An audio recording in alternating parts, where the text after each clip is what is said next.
Teachers. तो एक नए वीडियो के साथ हम लोग वापस आए हैं।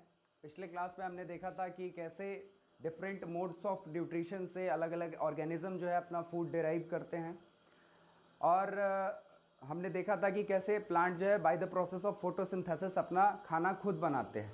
ठीक है, अपने बॉडी के अंदर खाना बनाते हैं। तो हमने पढ़ा था कि लीफ के अंदर वो अपना खाना प्रिपेयर करते हैं।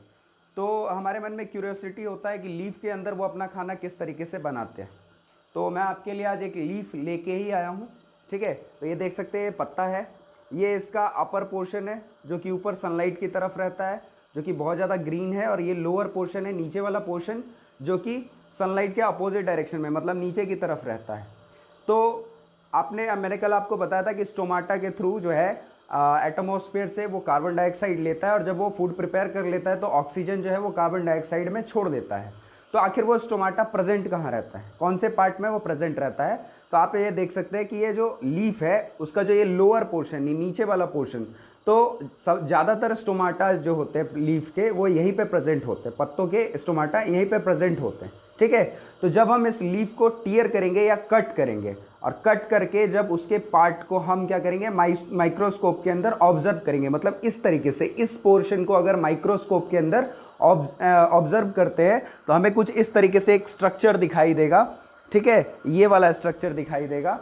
तो इस वाले स्ट्रक्चर में आप देख सकते हैं कि ये सबसे आउटर लेयर जो होता है, ये वाला जो लेयर होता है, इस लेयर को कहा जाता है क्यूटिकल लेयर। ठीक है, क्यूटिकल लेयर जो कि बहुत ज़्यादा प्लेन होता है और वैक्सी होता है। वैक्सी मतलब छूने में एकदम अच्छा लगेगा, सॉफ्ट लगेगा। ठीक है, वैसा लेयर होता है। ये लेयर इसलिए प्रेजेंट होता है ताकि लीफ से ज़्यादा वाटर का लॉस ना हो। ठीक है, पानी का ज़्यादा नुकसान ना हो पत्तों के अंदर से। ठीक, उसके ठीक नीचे एक प्रोटेक्टिव लेयर प्रेजेंट होता है जो कि होता है एपिडर्मिस। तो एपिडर्मिस के बारे में आपने क्लास 9th में भी पढ़ा होगा कि एपिडर्मिस जो होता है वो प्रोटेक्टिव, आउटर प्रोटेक्टिव लेयर होता है। ठीक है, टिश्यूज़ के अंदर, प्लांट्स में ये बाहर से प्रोटेक्ट करने का काम करता है एपिडर्मिस। एपिडर्मिस के ठीक नीचे होता है पैलिसेड लेयर। ठीक है, यहाँ पे आप देख सकते हैं कि एक लेयर ऑफ सेल्स बहुत सारे यहाँ पे प्रेजेंट है जो कि है पैलिसेड लेयर।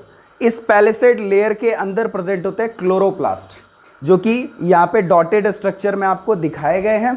ठीक है, तो ये देख सकते हैं बहुत सारे क्लोरोप्लास्ट, हर एक सेल्स के अंदर लगभग 10, 20, 50 जितने भी होते हैं क्लोरोप्लास्ट यहाँ पे प्रेजेंट है। इस पैलिसेड लेयर के ठीक नीचे स्पॉन्जी लेयर होता है।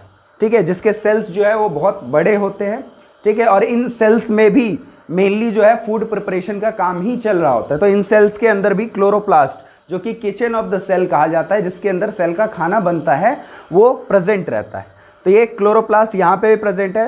तो इस पैलिसेड लेयर और इस स्पॉन्जी लेयर को एक साथ, इन दोनों को, पैलिसेड और स्पॉन्जी को, मीजोफिल सेल्स कहा जाता है। मीजोफिल सेल्स क्यों कहा जाता है? क्योंकि इन सेल्स के अंदर क्लोरोप्लास्ट प्रेजेंट होते हैं और ये मेनली फूड प्रिपरेशन का काम करते हैं। ठीक है, एक सेल्स के अंदर मोर देन 2 से ज्यादा या लगभग 100 तक क्लोरोप्लास्ट जो है वो प्रेजेंट रहते हैं। तो आप सोच सकते हैं कि पूरे के पूरे पत्ते में कितना ज्यादा होगा, हजारों की संख्या में क्लोरोप्लास्ट होगा। तो वह हजारों की संख्या में क्लोरोप्लास्ट जो है वो पूरे के पूरे लीफ के लिए खाना प्रिपेयर करने का काम करता है। ठीक है, इस स्पॉन्जी लेयर के नीचे एक और प्रोटेक्टिव लेयर होता है, क्योंकि नीचे से भी प्रोटेक्शन की जरूरत है। तो वहां पे भी एक प्रोटेक्टिव लेयर होता है, जिस प्रोटेक्टिव लेयर को क्या कहते हैं? लोअर एपिडर्मिस कहते हैं। ठीक है, और इस लोअर एपिडर्मिस में भी नीचे से एक लेयर होता है जिसको कहते हैं क्यूटिकल लेयर। ये वैक्सी लेयर यहाँ भी प्रेजेंट होता है ताकि नीचे से भी ज्यादा वाटर लॉस ना हो। ठीक है, उसके बाद यहाँ पे लोअर एपिडर्मिस में क्या होता है? छोटे छोटे स्पेस प्रेजेंट होते हैं। जैसे मैंने आपको बताया कि स्टोमाटा प्रेजेंट होते हैं, तो ये स्टोमाटा यहाँ पे प्रेजेंट होते हैं। ये स्टोमाटा के बीच का जो स्पेस होता है उसे हम स्टोमा कहते हैं। ठीक है, और यहाँ पे गार्ड सेल्स प्रेजेंट होते हैं। जो गार्ड सेल क्या करते हैं? ओपनिंग और क्लोजिंग ऑफ स्टोमाटा, मतलब स्टोमाटा कब खुलेगा और कब बंद होगा उसको रेगुलेट करने का काम करते हैं। तो देखते हैं कि स्टोमाटा का शेप कैसा होता है। तो स्टोमाटा जो होता है जनरली किडनी बीन शेप का होता है। ठीक है, ये वाला जो पार्ट है, ये वाला जो शेप है, दिस इज स्टोमाटा। ये अलग कलर से हम दिखा देते हैं ताकि आप लोगों को क्लियर रहे।